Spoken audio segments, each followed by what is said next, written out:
Yeah, all this is being recorded now.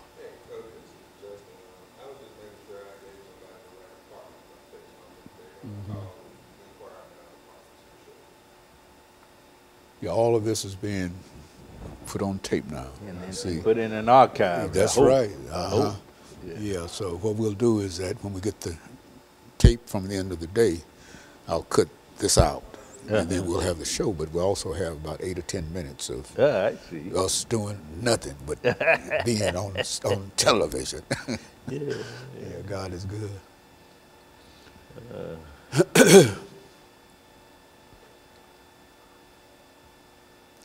Contemporary Black Lives Matter movement. That's right. Yes, That's right. That's right.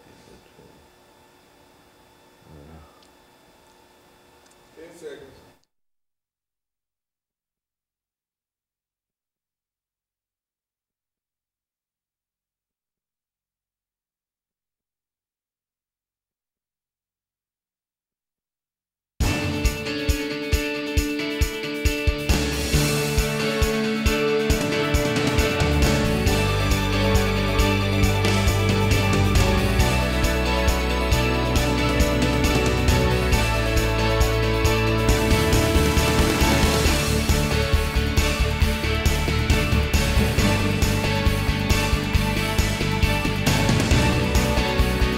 Thank you and welcome to the show this morning.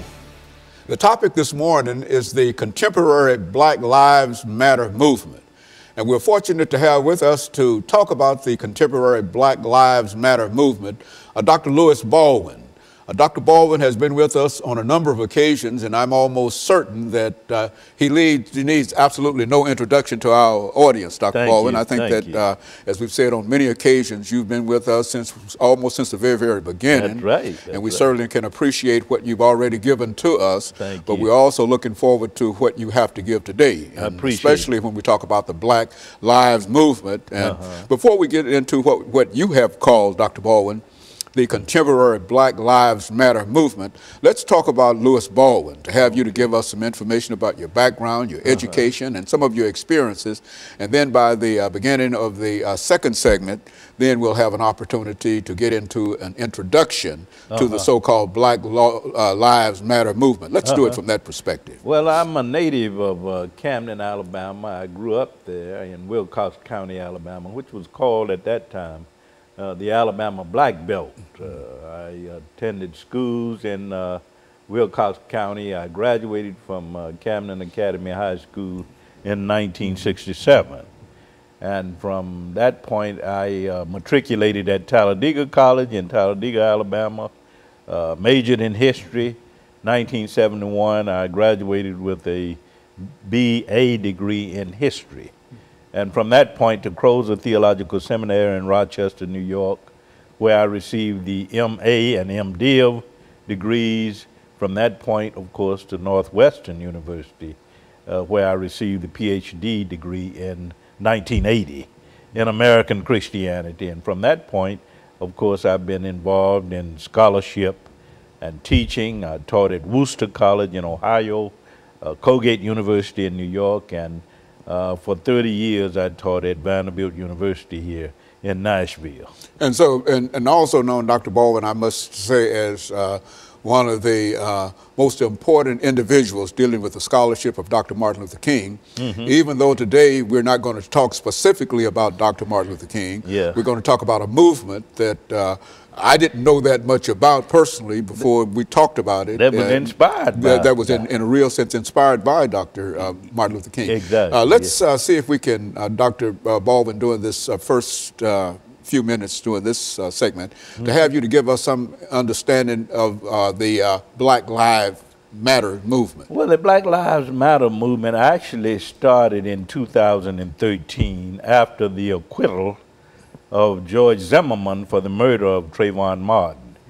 3 black women, Alicia Garza, Patrice Cullors, and Oprah Tometi, decided that they would get together and start a movement that would deal with the intentional and systematic killing of young black men. And they said, well, hey, this is about black lives. So what we want to do is to go on social media and to sort of promote this idea that black men are being systematically and intentionally killed, not only by vigilantes, but also by police. So the movement started in 2013 after the acquittal of George Zimmerman. It blossomed in 2014 with the killing of Michael Brown in Ferguson, Missouri. And since that time, of course, the movement has continued with the killing of Eric Garner, with the killing of Walter Scott in South Carolina, with the killing of Freddie Gray in Baltimore. So the Black Lives Matter movement is not only a slogan, it started out as a slogan. Some might say that it was a rallying cry, that it was a social media hashtag, but now it has become a movement with chapters in 23 chapters in the United States, Canada, and Ghana. And of course, since 2013, there have been more than 700 demonstrations in connection with that movement.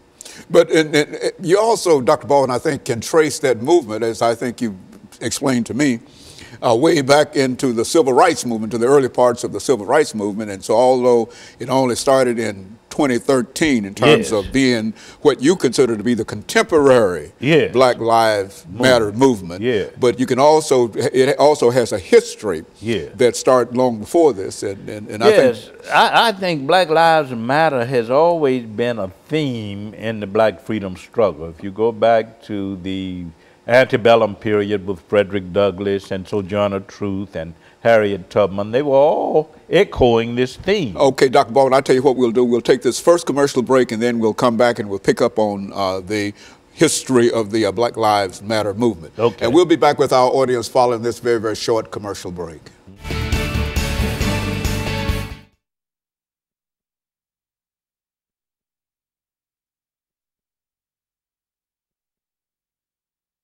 We're still dealing. And then the last, where are we going from here? Yeah, okay. Yeah, so would you, do you want to do some history about it? Because I think you were talking about... Yeah, we want to go into the historical background of it. Well, let's give about we've got to have about 8 minutes. Better to talk about that. Yeah, and then that last 10 minutes we can get into whatever else you wish to deal with. Sounds great to me, yeah. Yeah. This is fun. Yeah, it's all laid out here. And see, this is some important pieces of tape that we're getting right here. Not only does it deal with the subject here. Yeah, how do you put it in a larger context? In a context, yeah, that's right. Because I don't think a lot of people do that. Yeah, a lot of people do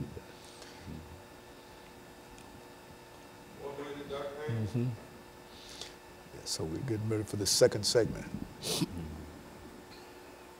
It goes like that, doesn't it? Yeah. It goes just like that. And this is one of 5, my first of 5 today. Yeah. So we'll be out of here about 2:30.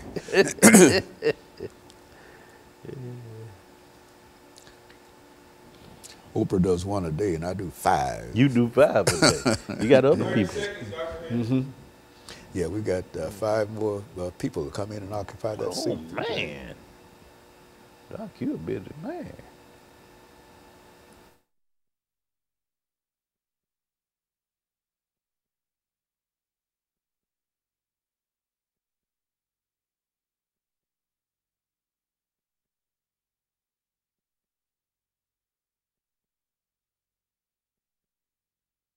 Thank you and welcome back to the second segment of the show for today. We're talking to Dr. LBaldwin, and he's given us some information relative to the contemporary Black Lives Matter movement. And of course, Dr. Baldwin, I think that when we left, we promised that we would give you an opportunity to talk about the historical significance of the Black Lives Matter movement and how it started. Let's talk about it from that perspective. Yes, I think we have to understand that although the movement started in 2013, after the murder of Trayvon Martin and the acquittal of George Zimmerman, we have to see that movement in a larger historical context. Black Lives Matter actually started in the pre-Civil War years. If you look at the speeches, the activities of Frederick Douglass and Harriet Tubman and Sojourner Truth, they were all echoing this theme, Black Lives Matter, in the late 19th century. John E. Bruce, Henry McNeil Turner, others were speaking to this same theme, Black Lives Matter, early 20th century. Ida B. Wells in her crusade against lynchings. We're talking about black lives and how they matter and how black bodies should be preserved. And so in the 1950s and 60s, you get Malcolm X and Martin Luther King Jr. talking about the sacredness of human personality and black lives. So what you have with the Black Lives Matter movement today is a movement that represents, I think, a continuation of centuries of freedom struggle. It's a part of that unbroken tradition of black struggle. And so we have to understand it, I think, in that larger historical context, although the movement started in 2013. It's a part that is the idea, and that's why you call it the contemporary Black Lives Matter movement, because it's really a continuation in a real sense, but it's now contemporary. Yeah, it's contemporary. It's both contemporary and a continuation of this long history of struggle. And so we have to see it in those terms. And all those individuals who were concerned about any deprivation against the black population, especially the male. Is there something that is peculiar, Dr. Baldwin, when we talk about this movement dealing with young African-American males? Why is it, where does a male fit into these movements? I think it's really about vigilanteism. We know that Trayvon Martin was killed by a vigilante, and the movement started with an emphasis on that. But in time, it blossomed to include this idea of police misconduct and police brutality, which occurred, of course, in the case of Michael Brown in Ferguson, Missouri. And later with Eric Garner in New York, with Jordan Davis, of course, you had vigilanteism in Florida with Jordan Davis. And of course, you had others like Walter Scott in South Carolina, who was killed by a policeman, and Freddie Gray in Baltimore. So the movement is really focused on the killing of young black men, the intentional and systematic maiming and destruction of young black male lives. And interestingly enough, you have black women who are spearheading this movement. So that's what it's all about. And when you look at this movement, Dr. Baldwin, and you think about the institution of slavery, I think you already mentioned that as part of the framework of the movement. When you look at this movement, it appears to me that the emphasis is on young African-American males, primarily because those are the most dangerous individuals dealing with the institution of slavery. That is, if slavery is to be overthrown, it is not the African-American female, nor the African-American older person, but it will be who? Those young African-American males. And so that's the group. That's right. That group has always been vulnerable. It was vulnerable in the pre-Civil War years, the antebellum period, as we call it, vulnerable in the late 19th century, earlier 20th century, the civil rights movement, and even today. The systematic and intentional killing and maiming, destruction of young black men, I think, is the issue here with the Black Lives Matter movement. Not to negate the fact that black women are also victims. I think there are statistics that show that every 48 hours, some young black male, female, or child become the victim of what? Vigilante violence or police violence. So it's a movement about the sacredness of black life, about the value, the dignity of human life and black life more specifically. So it's not only about black males, but it is about black males. It's about black people and their right to life, liberty, and the pursuit of happiness. And I think that also, Dr. Baldwin, I'm reminded that there's such a real problem in terms of the economic situation of young African American males. Exactly. I think that when you look at the statistics for today, you find that they represent a large element of the population whose unemployment is greater than any other area. And so not only is it the killing of African American males, but it also has an aspect in terms of their economic deprivation and their social deprivation and et cetera. That's an excellent question. And we often forget that when we go on social media and we check out the Black Lives Matter movement, we think it's only about racial profiling and police brutality and misconduct. It's also about poverty and economic injustice. They're very much concerned. Alicia Garza and others who are heading this movement are concerned about poverty and economic injustice, about teenage pregnancy, about incarceration rates in the black community. So it's a movement about the sacredness of black life, that black people must be concerned about black lives, that they must consider black lives sacred, and that the larger society and culture should also embrace this idea of the sacredness, the dignity and worth of black human personality. That's what it's about. Very good. And so however you look at it, whether we're talking about the immediate destruction of black life, or whether we're talking about a slow destruction of black life through the inability for most individuals to get work and create a situation where they are always at one another's throats and et cetera, that's all part of it. The treatment, all a part of it, in a real sense, of the young African American male.